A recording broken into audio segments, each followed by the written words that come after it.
How to filter by most recent on Facebook Marketplace. So go ahead and open your Facebook application. In this homepage, click on the Marketplace icon here below. Now, if this icon is not available on your screen, tap on the menu icon and the Marketplace icon should be here. So click on that. Now go to the search bar and type in a product that you want to buy. So for example, a cell phone. Now once the results show, click on this filters button. These options will show, and what you want to do is click on the date listed.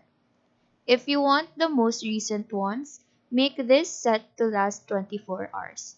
After that, click on see items.